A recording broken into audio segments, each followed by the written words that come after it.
नमस्कार, loud and clear में आपका स्वागत है और आपके साथ मैं हूं करुणा शंकर शर्मा। आज आपके लिए क्या है खास, सबसे पहले यह आपको बताते हैं। करीब 53 साल के बाद पाकिस्तान का नेशनल शेप फिर से उभर कर आया। 1971 के युद्ध में भारतीय नौसेना ने पाकिस्तानी पनडुब्बी PNS गाजी को डुबोया था। यहां पर आप देखिए आज लाउड एंड क्लियर में क्या खास है, यह आपको हम दिखा रहे हैं। गाजी से फिर कैसे शर्मसार हो रहा है पाकिस्तान, आज इस पर बात होगी। संदेश खाली का हम जिक्र करेंगे। संदेश खाली में आज क्या है बवाल, और जेल में इमरान पर जहर परीक्षण क्या है। अब उसी गाजी, जिस तरह से हमने जिक्र किया गाजी का मलबा मिल गया है। 53 साल पहले का वो शौर्य की जो कहानी है वो आज हम आपको बताने वाले हैं। और साथ ही हम आज आपको यह भी बताने वाले हैं कि ममता बनर्जी के लिए संदेश खाली कैसे गले की हड्डी बन चुका है। बीजेपी इसे चुनावी मुद्दा बनाने जा रही है और ममता संदेश खाली में लगातार धारा 144 लगाए जा रही है। और साथ ही खबर पाकिस्तान से होगी, पाकिस्तान का भी हम रुख करेंगे, जहां पर पाकिस्तान के पूर्व प्रधानमंत्री इमरान खान को जेल में जहर देने की कोशिशें की गई है। यह खबर आ रही है रावलपिंडी की जेल से। हमारे पास कुछ ऐसे खुफिया इनपुट्स मिले हैं, लेकिन खबरों की शुरुआत करते हैं स्पेन के लपट कांड से। और देखिए बड़ी खबर क्या है यह हम आपको बता दें, क्योंकि स्पेन से बहुत बड़ी खबर है। स्पेन के वेलेंसिया में अपार्टमेंट में भीषण आग लग गई। 14 मंजिला इमारत में आग से 4 लोगों की मौत की खबर आ रही है। तस्वीर आप देखिए, मौत का आंकड़ा 24 तक पहुंचने की आशंका है। स्पेन के इतिहास में यह सबसे बड़ी आगजनी है। आप देखिए 14 मंजिला ये इमारत है, स्पेन के वेलेंसिया में आग लगी है। यह बहुत ही दुखद हादसा हुआ है और अभी ये खबर आ रही है कि मरने वालों की संख्या 24 तक पहुंच सकती है। बड़ी संख्या में लोग इस आग में झुलसे हैं और इस आग पर लगातार काबू पाने की कोशिशें की जा रही हैं। तस्वीरों को देखकर आप अंदाजा लगा सकते हैं कि यह आग कितनी भयावह है। खबर ये आ रही कि गुरुवार को यह आग लगी थी, लेकिन अभी भी लगातार ऊंची ऊंची आग की लपटें देखी जा सकती है इस अपार्टमेंट से, इस इमारत से।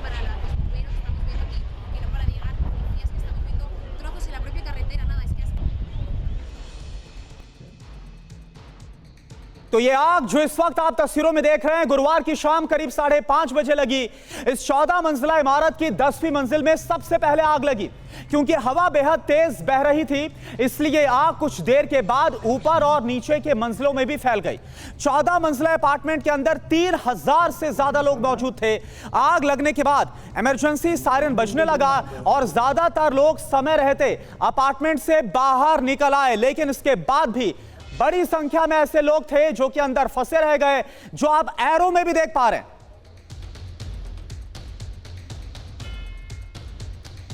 तो देखिए दर्जनों ऐसे लोग भी थे जो आग की लपटों में फंसे रह गए। ये 2 लोग जो इस वक्त आपको नजर आ रहे हैं, इमारत की सबसे ऊंची मंजिल में रहते थे। आग ने जब कोहराम मचाया तो ये लोग इमारत से बाहर निकल नहीं पाए। और ये देखिए बालकनी की तस्वीर इस वक्त हम आपको दिखा रहे हैं, किस तरह से बालकनी से ये अपनी जान बचाने के लिए चिल्लाते हुए नजर आ रहे हैं। दमकल कर्मियों ने इसके बाद इनको रेस्क्यू करने की कोशिश की है। स्पेन के वेलेंसिया का पूरा मामला, जहां पर 14 मंजिला ये इमारत और इस इमारत में आग लग गई। एक अपार्टमेंट से यह आग शुरू हुई और इसके बाद पूरी इमारत को इसने जद में ले लिया। बालकनी में जाकर देखिए कैसे ये 2 लोग मदद की गुहार लगा रहे हैं। इन दोनों का रेस्क्यू हो सका या फिर नहीं, इस बारे में अभी तक कुछ भी पता नहीं चल पाया है। और इस अग्निकांड के दौरान फायर फाइटर्स हैं, उन्होंने गजब का साहस दिखाया। आप देखिए ऊपरी मंजिल से कूदने के लिए नीचे रबर फोम को लगा दिया गया। लोगों ने इस फोम में कूदकर अपनी जान कैसे बचाई है वो भी कैप्चर हुआ है वीडियो में। एक शख्स आपको नजर आता है जो कि कैसे ऊपरी मंजिल से नीचे इसी रबर फोम के ऊपर गिरता है और इसके बाद तुरंत जो दमकल कर्मी है, जो फायर फाइटर्स हैं, वो इस शख्स को बचाते हैं। ये देखिए एक बार फिर से ये तस्वीर आपके सामने, किस तरह से ऊपरी मंजिल से ये शख्स नीचे गिरता है अपनी जान को बचाने के लिए। और ये भी कहा जा रहा है, सबसे बड़ी चिंता की बात तो यह है कि कहा जा रहा है कि दर्जनों लोग ऐसे हैं जो अभी भी इस इमारत के अंदर फंसे हो सकते हैं।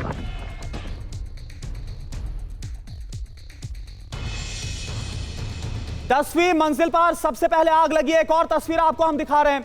आग लगने की असल वजह क्या है इसका अंदाजा अभी तक लग नहीं पाया है, लेकिन यह जरूर माना जा रहा है कि आग शॉर्ट सर्किट की वजह से लगी और फिर बहुत तेजी के साथ ही आग फैलती चली गई। आप देखिए पूरी इमारत नीचे यानी ग्राउंड फ्लोर से लेकर जो सबसे ऊपरी मंजिल है, सबसे ऊपर वाला फ्लोर, वहां तक कैसे आग पूरी तरह से फैल गई। यानी पूरी की पूरी इमारत आग के आगोश में आ गई। आपको लपटें उठती हुई नजर आ रही, काला धुआं निकलता हुआ नजर आ रहा है और इससे आप अंदाजा लगा सकते हैं कि अंदर अगर कोई भी मौजूद होगा तो उसका क्या हाल होगा। अब इस अग्निकांड से पूरा स्पेन सदमे में है। आज पूरे स्पेन में शोक रखा गया है। हताहत हुए लोगों को दूसरी जगह भेजा गया है और आगजनी में झुलसे लोगों का इलाज जारी है। तो ये दो तस्वीरें इस वक्त हम आपको दिखा रहे हैं। स्पेन के इतिहास में यह बताया जा रहा है कि अब तक का सबसे बड़ा यह अग्निकांड है। अब एक और तस्वीर आपके सामने, आग स्पेन के इतिहास की सबसे भीषण आगजनी में से एक बताई जा रही है। आग को बुझाने में करीब 12 घंटों का वक्त लगा है। अभी भी करीब 20 लोग लापता हैं जिनकी मौत की आशंका जताई जा रही है। जो 4 शव अभी तक मिले हैं वो इतनी बुरी तरह से झुलस गए हैं कि उनकी पहचान कर पाना भी काफी ज्यादा मुश्किल है।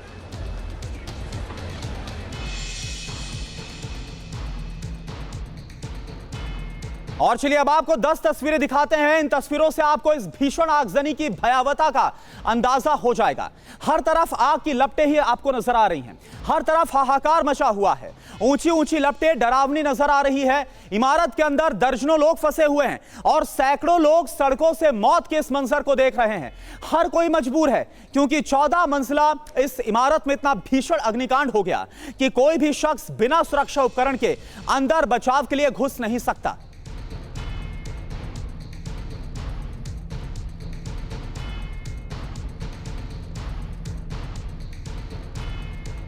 आगे बढ़ते हैं और चलिए अब आपको भारत के पराक्रम का एक नमूना दिखाते हैं और यह आपको बताते हैं कि करीब 50 साल के बाद कैसे पाकिस्तान के जख्मों पर फिर से नमक पड़ गया है। 1971 में भारत ने पाकिस्तान को बुरी तरह से पटखनी दी थी और पाकिस्तान 2 टुकड़ों में बंट गया था। उसी युद्ध से चंद दिन पहले समंदर में पाकिस्तान को एक शर्मनाक हार का सामना करना पड़ा था। पाकिस्तानी पनडुब्बी PNS गाजी आई तो भारत को नुकसान पहुंचाने के लिए थी, लेकिन भारतीय रणबांकुरों ने पाकिस्तानी पनडुब्बी की जल समाधि बनाकर रखी। अब खबर यह है कि करीब 53 साल के बाद भारत ने PNS गाजी का मलबा ढूंढ निकाला है और बड़ी खबर क्या है यह हम आपको बताया दरअसल यह जा रहा है कि भारतीय नौसेना के डीप समरसिबल रेस्क्यू व्हीकल से विशाखापट्टनम के पूर्वी तट के पास पाकिस्तानी पनडुब्बी PNS गाजी के मलबे का पता लगाया गया है। 1971 में पाकिस्तानी पनडुब्बी गाजी का नामोनिशान मिट गया था। यह भारी भरकम पनडुब्बी समंदर के तल में समा गई थी। अब इसके मलबे को गहरे समंदर से ढूंढ निकाला गया है। हालांकि भारतीय नेवी ने अपनी परंपरा के मुताबिक पाकिस्तानी नौसैनिकों के सम्मान में मलबे को नहीं छूने का फैसला किया है। PNS गाजी में 93 पाकिस्तानी नौसैनिक सवार थे। सभी लोग मारे गए थे।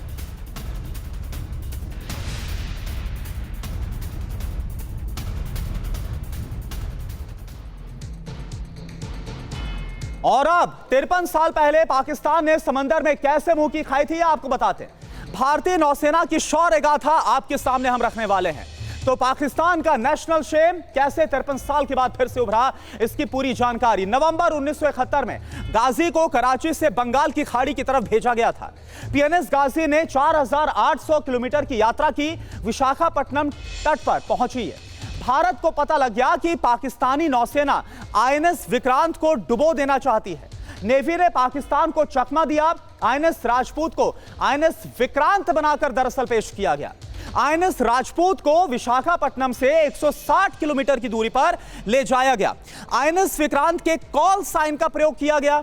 विक्रांत की रेडियो फ्रीक्वेंसी पर उससे भारी मात्रा में रसद की मांग करने को कहा गया। पाकिस्तान INS राजपूत को INS विक्रांत समझने की गलती कर बैठा। INS राजपूत ने गाजी का पीछा किया, गहराई में बम गिराकर INS गाजी की वहीं पर समाधि बना दी। इस पराक्रम को 1971 के युद्ध का अहम मोड़ माना जाता है। हमारे डिफेंस एडिटर सुमित चौधरी हमारे साथ जुड़े हुए हैं। सुमित, ये जो खोज है और जो 53 साल के बाद जो पाकिस्तान का जो जख्म एक बार फिर से उभर कर सामने आया है, इस खोज को कैसे देखा जाए? देखिए, खोज से ज़्यादा आप ये मान के चलिए कि पाकिस्तान लगातार इस बात को नकारता है। पाकिस्तान के जो, अगर आप उनके वॉर जर्नल्स पढ़ें या फिर वॉर की चीज़ें पढ़ें, तो उसमें साफ तौर पर स्पेसिफिक था कि एक इंटरनल एक्सप्लोजिव के तौर पर हुआ और 93 क्रू मेंबर्स थे, जिसमें कई उनके ऑफिसर्स थे, सेलर्स थे। और कहा बात ये भी जाती है कि पाकिस्तान इस बात को अपनी जनता से, अपने लोगों से छुपाता रहा कि कैसे पाकिस्तान के ना सिर्फ एक ब्लफ हो गया, एक गलती हो गई, बल्कि गलती के बाद उनको पूरी जंग हारनी पड़ गई। इंपॉर्टेंट ये है कि आईएनएस गाजी कोई एक नॉर्मल सबमरीन नहीं थी, ये एक बड़ा फ्लैगशिप वॉरशिप भी था। क्योंकि अगर आप देखें कि आईएनएस गाजी ने 1965 में भी, 65 की जंग में भी कोशिश की थी कि भारतीय नौसेना के कई शिप्स को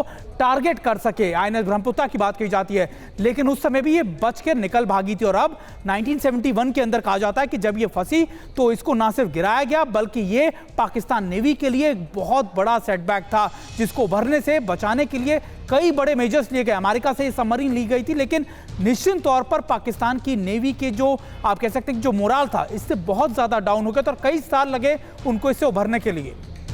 बिल्कुल सुमित, यानी कि 53 साल से जो झूठ बोला जा रहा था पाकिस्तान की तरफ से, जो छुपाया जा रहा था, वो सच आज भारतीय नौसेना ने खोज निकाला है।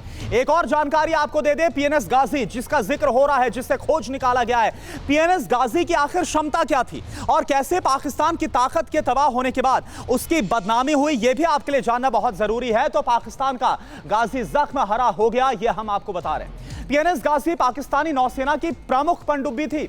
पाकिस्तान ने दरअसल अमेरिका से इस पनडुब्बी को लीज पर ले रखा था। 75 दिन तक पानी के भीतर रह सकती थी पीएनएस गाजी, यानी ये इसकी क्षमता थी। 20,000 किलोमीटर लंबा सफर करने की क्षमता से ये पीएनएस गाजी लैस थी। आईएनएस राजपूत ने एक ही झटके में पीएनएस गाजी का काम तमाम कर दिया। पाकिस्तानी नौसेना की भारी बदनामी हुई थी और यही वजह है कि लगातार इसको छुपाया जा रहा था। सुमित, जिस बात का आप जिक्र कर रहे थे, क्योंकि पाकिस्तान लगातार इसको छुपा रहा था, बदनामी का तो डर था और शायद से एक डर अमेरिका का भी था। बिल्कुल, देखिए, क्योंकि आपको याद है कि जब पाकिस्तान ने पूरी कोशिश की अमेरिका से सबमरीन लेने की, बहुत लंबा समय लगा, लेकिन जब 1964 में ये उनको दी गई तो 1965 में उन्होंने इस्तेमाल किया भारत के खिलाफ। उस समय भी पाकिस्तान को ये जताया गया था कि देखिए आप इस सबमरीन का इस्तेमाल ऐसे ना करें। लेकिन उसके बाद 1971 के अंदर, 71 की जंग के अंदर, पाकिस्तान ने ये सबमरीन ना सिर्फ अपनी गलती से खो दी, बल्कि अमेरिका को भी इसका नुकसान उठाना पड़ा। क्योंकि ये ट्रेंच क्लास के जो सबमरीन कहा जाता है, ये बहुत इंपॉर्टेंट थी अमेरिका के लिए भी। और यही वजह है कि पाकिस्तान ने कई सालों तक, या आप कह सकते हैं कई दशकों तक, इसको छुपाए रखा। लेकिन अब मलबा मिल जाने के बाद पाकिस्तान की ना सिर्फ किरकिरी हुई है, बल्कि ये भी दिखाता है कि पाकिस्तान की आर्मी, पाकिस्तान की फोर्सेस अपने लोगों तक क्या कुछ चीजें छुपाती रहती है। करुणा, चलिए, बहुत बहुत शुक्रिया इस जानकारी के लिए सुमित आपका। तो पाकिस्तान जिसको छुपाने की कोशिश ना सिर्फ पूरी दुनिया से इसलिए कर रहा था क्योंकि वो शर्मसार नहीं होना चाहता था, बल्कि अमेरिका का खौफ था, वो सच आज सामने आ गया और यह हमने आपको दिखाया। इस बीच एक बड़ी खबर का हम रुख कर रहे हैं। रूसी सेना में फंसे भारतीयों पर विदेश मंत्रालय का बड़ा बयान सामने आया है। हमें रूसी सेना में भारतीयों के होने की जानकारी है, ये मिनिस्ट्री ऑफ एक्सटर्नल अफेयर्स की तरफ से बताया गया है। कुछ भारतीयों ने रूसी सेना में नौकरी के लिए हस्ताक्षर किया है। भारतीय दूतावास ने रूसी अथॉरिटी से संपर्क साधा है। अब TV9 ने वैगनर में भर्ती भारतीयों की खबर दिखाई थी और अब इस पर यह बहुत बड़ी जानकारी सामने आ रही है कि भारतीय दूतावास ने अब रूसी अथॉरिटी से संपर्क किया है। रामलला की प्राण प्रतिष्ठा के बाद यह पहला मौका है जब प्रधानमंत्री नरेंद्र मोदी अपने संसदीय क्षेत्र वाराणसी पहुंचे हुए और यहां पर किस तरह से दोनों तरफ आप देखिए, सड़क के दोनों तरफ लोगों का हुजूम आपको नजर आ रहा है एक बार प्रधानमंत्री को देख लेने के लिए। तो प्रधानमंत्री के रोड शो में लोगों की भारी भीड़ और जबरदस्त उत्साह देखने को मिला। बैठ जाइए, आप सबसे विनती है।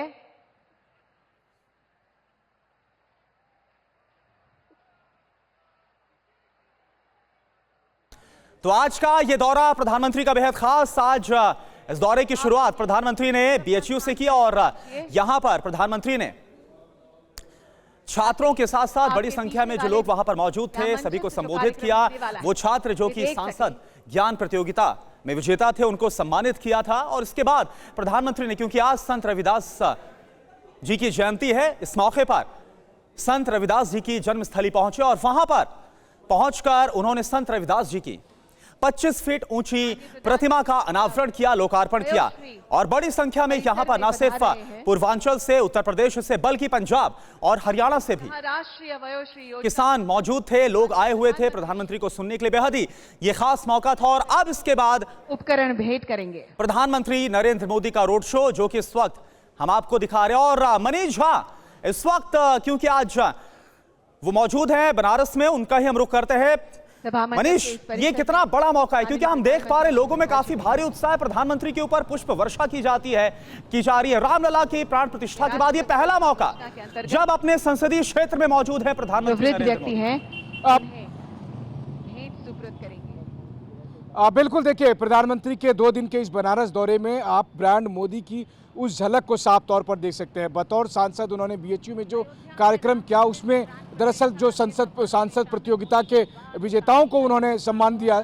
वहीं दूसरी तरफ हमने देखा कि संत रविदास के जन्म जयंती समारोह में पंजाब, हरियाणा से आए या देश के दूसरे इलाके से आए जो लोग थे, उनको संबोधित किया था। और अभी जो कार्यक्रम हो रहा है, इस कार्यक्रम में सबसे बड़ी बात यह है कि बनारस को अमूल डेयरी का एक बड़ा मेगा प्लांट हासिल हुआ है, जिसके बारे में कहा जा रहा है कि न सिर्फ बनारस बल्कि यहाँ से लेकर पूर्वांचल के कई जिलों के जो लोग हैं, जो किसान हैं, उनको फ़ायदा मिलेगा उस प्लांट से। उस प्लांट में जहाँ से कि डेयरी का कारोबार इस इलाके में फलेगा फूलेगा, और उसकी वजह से जो स्थानीय पशुपालक हैं या किसान हैं, उनको बहुत ज़्यादा मदद मिलेगी।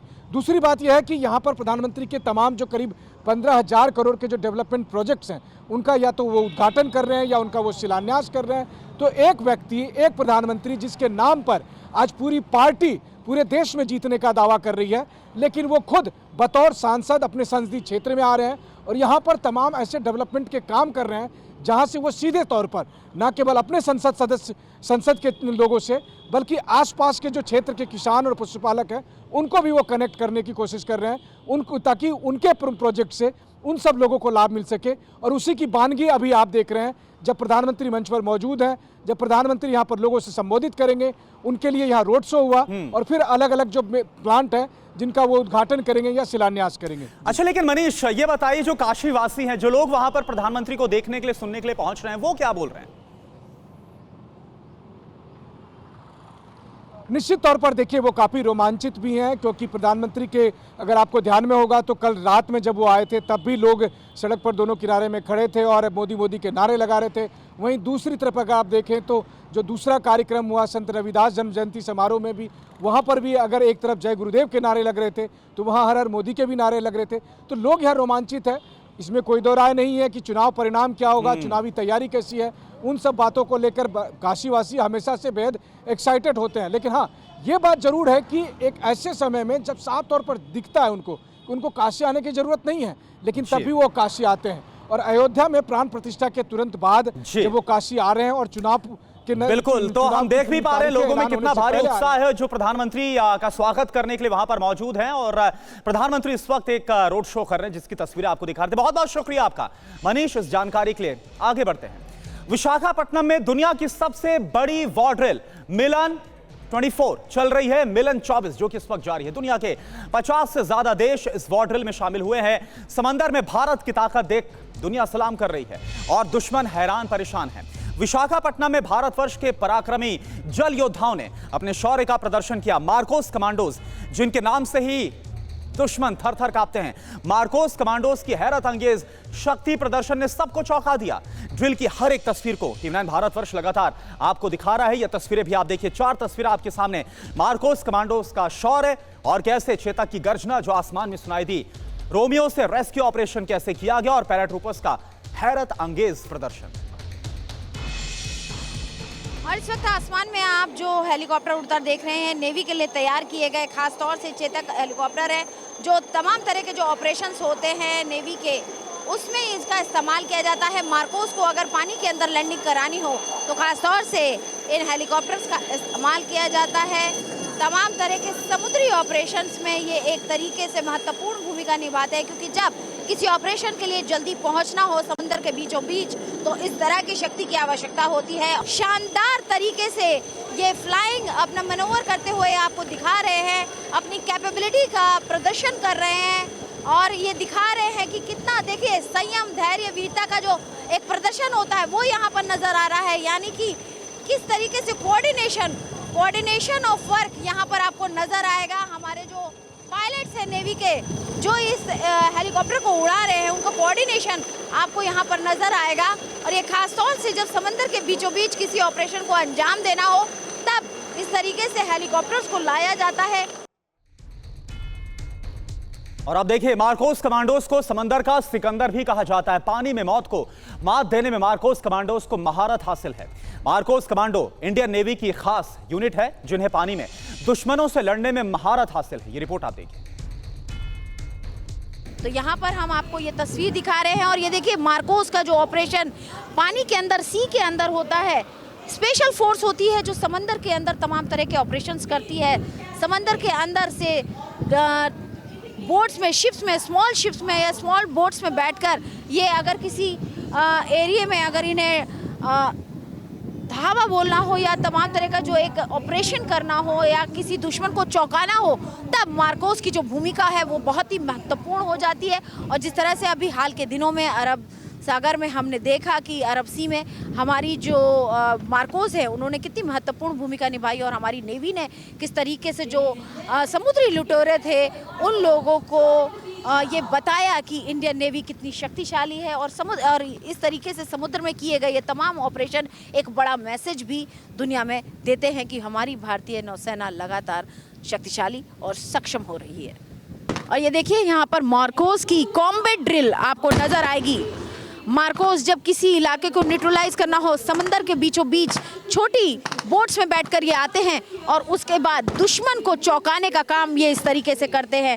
पहले पूरे एरिया को कॉर्डन ऑफ करते हैं और पूरे एरिया को कॉर्डन ऑफ करने के बाद दुश्मन को खत्म करने का काम करते हैं। और अगर किसी को बंधक बनाया गया है तो उन बंधकों को छुड़ाने का काम भी इनके ऑपरेशन में शामिल है। तो यहाँ पर देखिए, ये पूरी कॉम्बैट ड्रिल जो है इस वक्त आपको नज़र आ रही है हमारे मार्कोस की, जो भारतीय वायुसेना की एक स्पेशल फोर्स है जो सी में इस तरह के ऑपरेशंस करती है।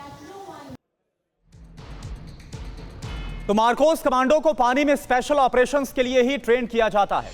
मार्कोस कमांडो को unconventional warfare, hostage rescue, personal recovery जैसी कई मुहिम में शामिल किया जाता रहा है। आप देखिए हमारी संवाददाता अंजू निर्वाण की एक और एक्सक्लूसिव रिपोर्ट। अब हम आपको दिखा रहे हैं कि मार्कोस ने इस पूरे ऑपरेशन को कर लिया है। और मार्कोस, आपको बता दें कि भारतीय नौसेना के पास एक विशेष कमांडिंग बल है। इसे मरीन कमांडो या फिर मार्कोस भी कहते हैं। और मरीन कमांडो यानी कि मार्कोस एक घातक बल है जिसमें सबसे खूंखार सैनिक शामिल होते हैं।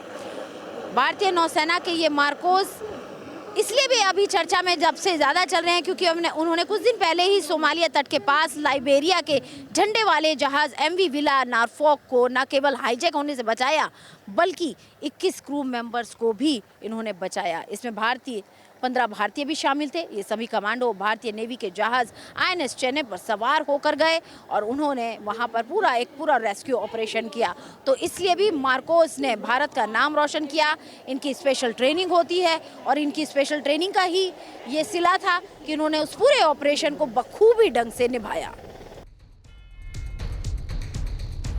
तो मिलन 24 में इंडियन नेवी के जवानों ने आसमान में स्काई डाइविंग भी की। आप देखिए अंजू निर्वाण की एक और रिपोर्ट। ये देखिए, स्काई डाइविंग करते हुए हमारे वो शूरवीर जो आसमान में भारत का तिरंगा लहरा रहे हैं और भारत का नाम रोशन कर रहे हैं। दुनिया के, विश्व के पटल के सामने एक बड़ी तस्वीर भारतीय नौसेना की ये उभर कर आ रही है। ये जो पैराट्रूपर्स हैं, ये बहुत ही स्पेशल ट्रेनिंग होती है पैराट्रूपर्स की।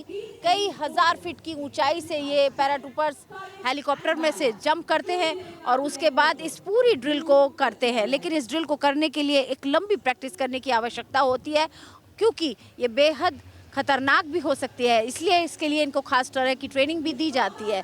तो यहाँ पर आप देखिए, ये स्पेशल ट्रेनिंग करते हुए पैराट्रूपर्स आपको नज़र आ रहे हैं। तो यहाँ पर लगातार हमारी जो नेवी है वो अपनी शक्ति का प्रदर्शन दुनिया के सामने कर रही है। विशाखापट्टनम में जहाँ पर भारतीय नौसेना की शक्तिशाली वॉरशिप तो नज़र आ ही रही हैं, साथ ही साथ दुनिया भर की जो वॉरशिप हैं वो भी इसमें शिरकत कर रही हैं। अमेरिका, UK, जापान,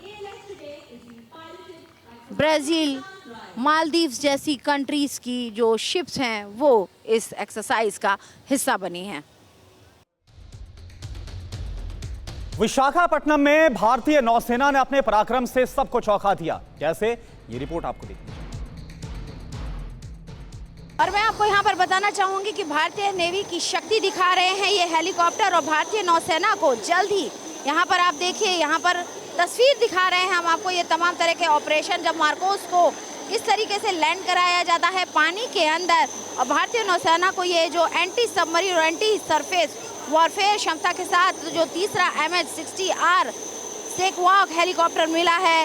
इससे पहले 3 हेलीकॉप्टर 2021 में भी मिले थे, और आपको बता दें कि भारतीय नौसेना के पास ये इसकी ताकत लगातार बढ़ रही है, और ये हेलीकॉप्टर जो पानी के अंदर जो है ऑपरेशंस करने होते हैं मार्कोस को, उनको करने की तस्वीर जो है वो आपके सामने इस वक्त प्रदर्शित कर रहा है।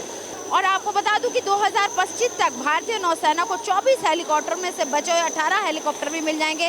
इस हेलीकॉप्टर को भारतीय नौसेना के स्वदेशी विमानवाहक पोत INS विक्रांत पर भी तैनात किया जा सकता है। इसे फ्रिगेट, कॉर्वेट या विध्वंसक युद्ध पोतों से भी ऑपरेट किया जा सकता है, और इसकी आधुनिक जो ताकत है दुश्मन उससे खौफ खाता है। रोमियो को अमेरिका की सोरोस्की एयरक्राफ्ट कंपनी ने बनाया है। रोमियो के कुल मिलाकर 5 वेरिएंट्स हैं। इसके अलावा इनके एक्सपोर्ट क्वालिटी के हिसाब से बदलाव किया जा सकता है। इनका उपयोग निगरानी, जासूसी, VIP मूवमेंट, हमला, सबमरीन को खोजना और उसे बर्बाद करने के काम में आ सकता है, और इसे कई तरह के कामों में लगा सकते हैं। और अब बढ़ते आगे, और खबर पाकिस्तान से है। इमरान खान को जेल में मारने की कैसे साजिश हो रही है, बड़ी खबर आपको बताएं। इमरान खान के करीबी डॉक्टर ने खुद इस बात का दावा किया है, खाने में जहर देकर मारने की प्लानिंग है इमरान खान को। बुशरा बीबी ने भी अधिकारियों पर काफी गंभीर आरोप लगाए हैं। मुझे खाने में जहर मिलाकर दिया जा रहा है, ये बुशरा बीबी की तरफ से भी कहा गया है। तो इमरान खान की पत्नी, उनकी तरफ से भी आरोप लगाए जा रहे हैं, और साथ ही साथ पाकिस्तान के पूर्व प्रधानमंत्री इमरान खान को मारने की साजिश का दावा भी किया जा रहा है। और दावा कौन कर रहा है? खुद इमरान खान के करीबी डॉक्टर ने इस बात का दावा किया है कि इमरान खान को खाने में जहर देकर मारने की प्लानिंग हो रही है पाकिस्तान में।